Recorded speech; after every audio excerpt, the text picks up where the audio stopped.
재앙이 휩쓸고 간 땅, 누군가는 굶어 죽었고 누군가는 그 굶주림으로 배를 불렸다. 먹어도 채워지지 않는 뱃속에 거지가 들어앉은 듯 그건 병이 아니었다. 아귀들의 원한으로 태어난 아이. 그는 밥을 먹지 않았다. 그 아이는 오직 생명만을 탐했다.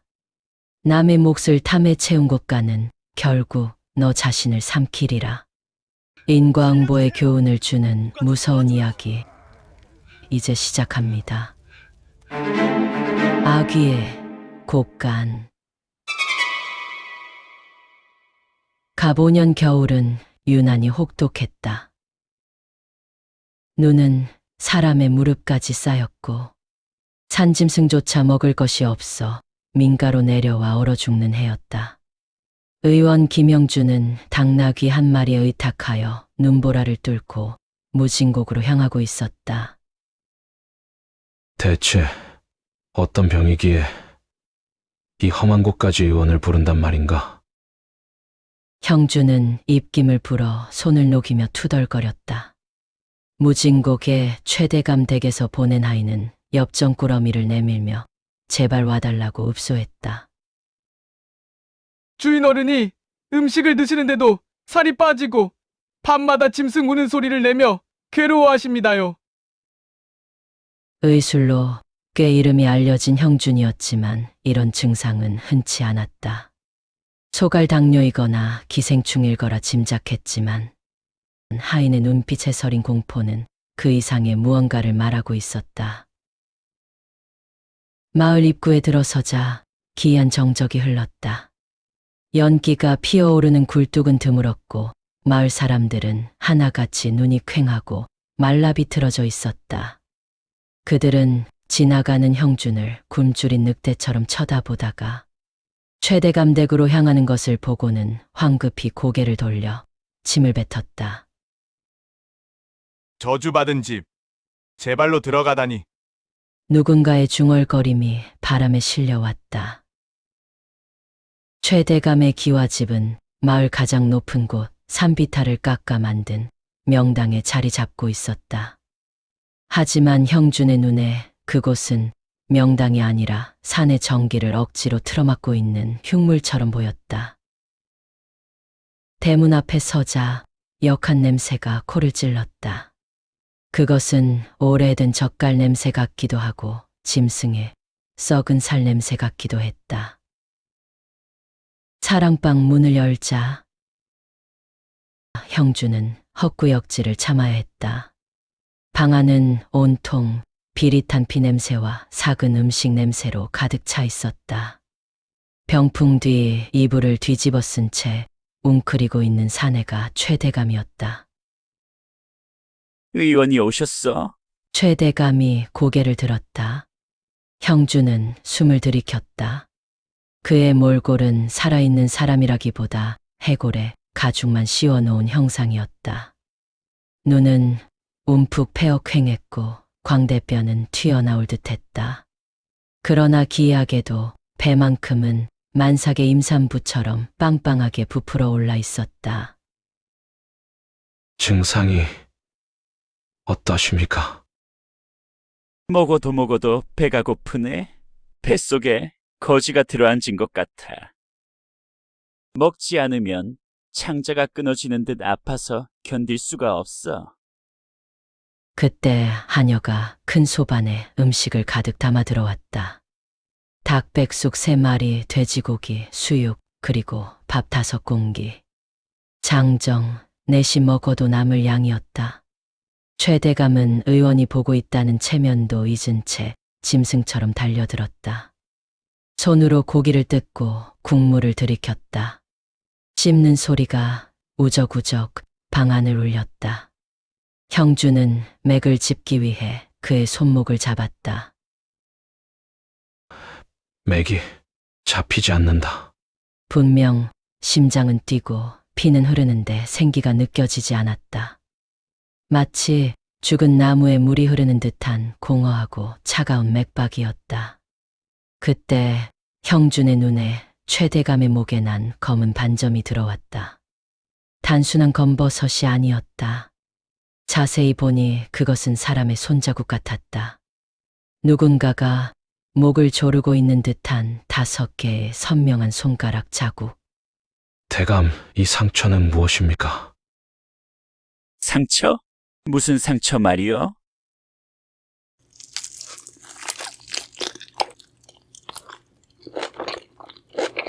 최대감은 먹는 것을 멈추지 않고 대꾸했다. 그는 자신의 목에 무엇이 있는지도 모르는 눈치였다. 형주는 소름이 돋았다. 이것은 병이 아니다. 그는 최대감의 상태가 의술로 고칠 수 있는 것이 아니라는 직감이 들었다. 진맥을 마치고 나온 형주는 늙은 하인 무영을 불렀다. 대감의 병환이 언제부터 시작되었소? 한 달포 전부터입니다. 도련님이 생일을 맞이한 직후부터지요. 도련님이라니. 예, 대감마님께서 신이 넘어 얻으신 귀한 아들입니다. 지금 7살이 되셨지요. 형주는 묘한 위화감을 느꼈다. 최대감의 나이와 건강 상태로 보아 늦둥이를 볼 관상이 아니었다. 게다가 이 집안에는 아이의 웃음소리나 활기 같은 것이 전혀 느껴지지 않았다. 그 도련님을 한번 볼 수 있겠소? 무영은 곤란한 표정을 지었다. 도련님은 낮에는 주무시고 밤에만 깨어 계십니다. 게다가 낯선 일을 극도로 싫어하셔서 그날 밤 형주는 잠을 이룰 수 없었다. 어디선가 들려오는 긁는 소리 때문이었다.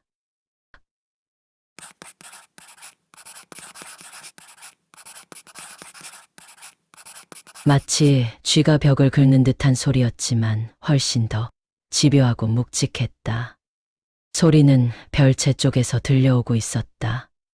호기심을 이기지 못한 형주는 등롱을 들고 별채로 향했다. 별채는 굳게 잠겨 있었으나 문틈으로 희미한 불빛이 새어나왔다. 형주는 침을 꼴깍 삼키고 문틈으로 안을 들여다보았다. 방 안에는 작은 아이가 앉아 있었다. 7살이라기엔 너무나 작고 왜소한 아이였다. 아이는 밥상 앞에 앉아 있었는데 밥상 위에는 밥이 아니라 생쌀과 날고기가 가득했다. 아이는 오독오독 소리를 내며 생쌀을 씹어 먹고 있었다. 그때 아이가 고개를 돌려 정확히 문틈을 바라보았다. 형주는 비명을 지를 뻔했다. 아이의 눈에는 흰자가 없었다. 온통 검은 눈동자뿐이었다. 그리고 입가에는 붉은 피가 묻어 있었는데 그 피는 밥상 위에 날고기에서 나온 것이 아니었다. 아이가 씹고 있는 것은 자신의 손가락이었다. 손가락 끝을 씹으며 희죽거리며 웃는 아이. 손님이 왔네. 배고픈 손님이 왔어. 아이의 목소리는 어린아이의 것이 아니라 여러 명의 노인이 동시에 속삭이는 듯한 쉰 목소리였다. 형주는 뒷걸음질 치다 엉덩방아를 찧었다. 그때 뒤에서 누군가 그의 어깨를 잡았다. 무영이었다. 보지 말아야 할 것을 보셨습니다. 무영의 방으로 끌려간 형주는 그를 추궁했다. 대체 저 아이는 무엇이고 대감의 병은 무엇이오? 바른대로 말하지 않으면 관아에 고변할 것이오. 무영은 깊은 한숨을 내쉬며 떨리는 손으로 담뱃대를 물었다. 7년 전 대기근 때를 기억하십니까? 7년 전 무진곡은 지옥이었다. 흉년이 3년이나 계속되어 마을 사람 절반이 굶어 죽었다. 하지만 최대감의 곳간만은 가득 차 있었다. 그는 곡식을 푸는 대신 굶고 있는 소작농들에게 더 높은 소작료를 요구했다. 사람들은 흙을 파먹고 나무 껍질을 벗겨 먹다가 결국 최대감 집 담장 아래로 몰려와 살려달라고 애원하다 죽어갔다. 대감마님은 대를 이을 아들이 없는 것을 한탄하셨습니다. 그때 지나가던 떠돌이 무당이 비방을 알려주었지요. 업을 들이면 대가 끊기지 않고 부가 영원할 것이라고요. 무당이 말한 비방은 끔찍했다. 굶어 죽은 아이의 시신을 몰래 거두어 항아리에 넣고 쌀과 함께 삭힌 뒤 대감댁 앞마당에 묻는 것이었다. 그것은 태자귀를 만드는 사술과 비슷했지만 목적은 단순히 귀신을 부리는 게 아니라 굶어 죽은 이들의 식탐을 이용해 재물을 끌어모으는 것이었다.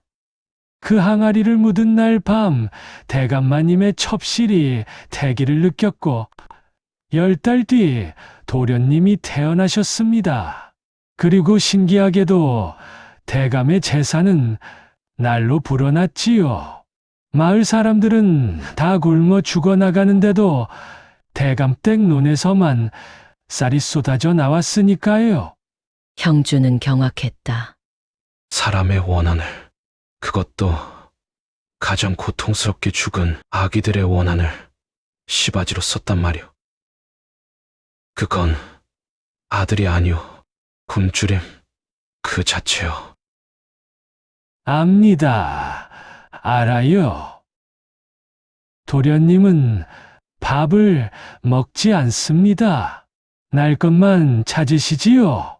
그리고 도련님이 자랄수록 대감마님은 점점 더 허기를 느끼십니다. 마치 도련님이 대감마님의 생명을 빨아먹는 것처럼. 그 시각 사랑채에서 짐승 같은 비명이 터져 나왔다.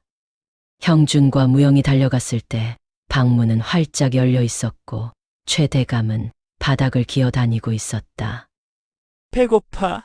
배가 고파서 견딜 수가 없어. 최대감의 배는 이제 터질 듯이 부풀어 올라 핏줄이 시퍼렇게 서 있었다.